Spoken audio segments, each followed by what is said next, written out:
He currently overlooks branded memory sales in Americas. Mr. De Silva joined Samsung back in 2010, and he resides in Seoul when he joined the Global Strategy Group, where he led many sales and marketing projects around the company. So let's welcome Mr. Jonathan De Silva.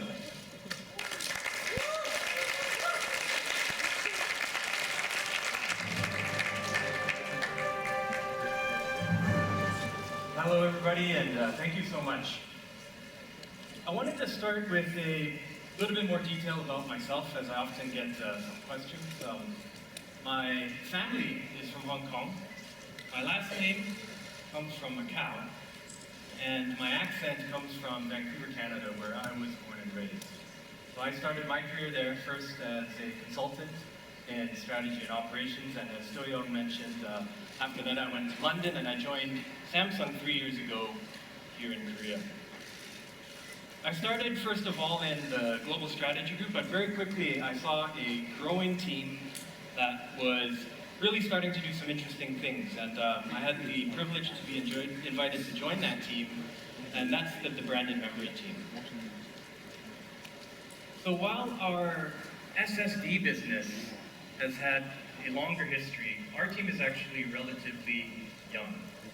We were launched just 3 years ago, and from a very small footprint, we've quickly expanded and seen tremendous growth. And we're now in 29 countries around the world, and by our estimates, that gives us a coverage of the aftermarket of over 80%. The most important thing, though, is in that short time, we've been able to achieve a #1 market share position around the world. So I think I'd like to say, thank you to all of you on behalf of your respective countries for having some faith in our product and being part of that success that we've seen. So what does that market share look like? Here's a few select countries. We've got 32% market share in the UK, 36% in the US, a big jump all the way up to 46% in France, merci beaucoup, 51% in Germany, danke danke, and an astonishing 57% in Italy, grazie. So, thank you, I think, to everybody on our team, and again, back to you and your respective countries for your contribution to not just supporting Samsung, but really helping us grow the entire SSD pie. So if we're at that #1 position now, so why did we invite you here again to talk about SSD? Is it because it's the smart upgrade for your PC? Well, we are certainly biased, so we think so, but we're glad that some of you also share that view. And these are the English-speaking quotes that I could pull. I know there are many others in different languages that I could have didn't have a chance to. But again, we think that it is certainly one of the smartest things that you can do. Is it because it's the most underrated upgrade? And again, we think this is true. As we talked this morning about the performance bottleneck and how growth in performance in CPU has far exceeded what's happened in storage. And by simply installing an SSD, we can break through that performance bottleneck and provide one of the most noticeable, most impactful upgrades that you can make. Or is it because it's the most popular upgrade for your PC? And more, this is becoming true. So we had a question, I think, from Nantech earlier this morning about, where do we see this going? How do we get that message out to consumers? And I think we still have a lot of work to do to grow that even further, but even if we just look at the current state of SSDs, we're seeing interest growing and growing. So this is data looking at just Google Trends, very simple, SSD interest, SSD upgrade interest versus CPU upgrades, and hard drives. Hard drives is flat. CPUs has been declining steadily in the last couple of years, and starting in the summer of last year, SSDs overtook for greater interest. We even dug a little bit further just to make sure that that data was true, and based on the same set, we do see that cumulative interest has been growing, up year over year and over 50% since 2001. So for us, our view is truly that Samsung SSD is the single best upgrade that you can make for your PC.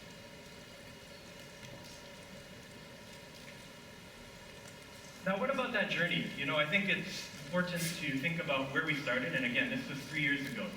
Our first product, branded product, was the 470 series, and this was really a different approach, right? So it was about raising brand awareness, and at a time when nobody else had anything that looked like this, we had a lot of questions about, you know, why make a pretty drive that you're only going to see once? And for us, the answer to that is we saw that it would become mainstream. So we anticipated that from the beginning, and that's why we started with this different approach. The next drive set a new standard for performance, the 830 series. And this was at a time when it was just about maximizing a single static score. Right? So if you looked at the market conversations around SSD, it was speeds and feeds and nothing else. We focused on, of course, giving good performance on those scores, which are important, but we also looked at sustained performance. So we designed a product that would last, not just have good performance in the beginning, but would give that over the life of the device. So we think that we really set a new standard with the 830. And then last year, we raised the bar even further with the 840 Pro. And this was a drive that had uncompromised performance, unrivaled performance, and you know, for the tech enthusiasts or for professionals, anybody looking for the best drive out there, the 840 Pro was the drive to get. But we also had last year another introduction, the 840. And this was special to us for a very different reason. And this was because it was the world's first 3-bit Mlc SSD, and with it, we introduced a new technology for everyday computing. For us, this was about taking SSDs towards the mainstream, maybe not there yet, but broadening the coverage and broadening the accessibility of this technology. But the thing was, with any new technology, there's always questions, right? And of course, we had a lot of questions about the 840. The primary and most common one was about endurance. Based on 3-bit MLC, are these drives going to last?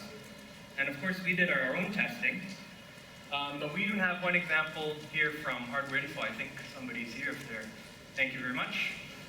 You know, that put our test through a torture test. You know, really, let's throw everything we can at this drive for as long as possible and see how long it'll last.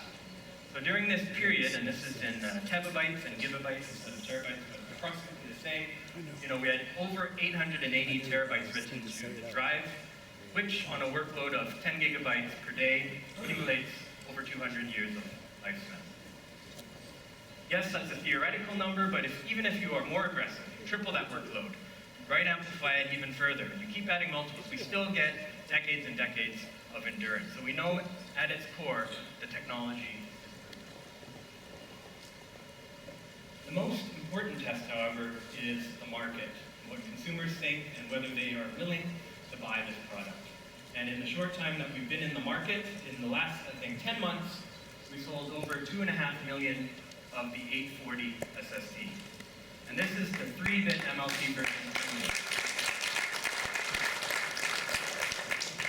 So this drive alone now accounts for over 20% of the aftermarket. So we think that we can say humbly, but also with a little bit of pride, that we've shown that this is a proven technology. So where do we go from here, and how do we move this forward, right? So we have to understand, as leaders in this industry, what do consumers want from SSD. So we've done a lot of research, and the answers are always very similar. We come back with a very consistent set of criteria. People are looking for performance, capacity, value, a simple process, reliability. And so the answer to all these things, we think, is the 840 EVO. So please allow me to introduce that with just a very short video.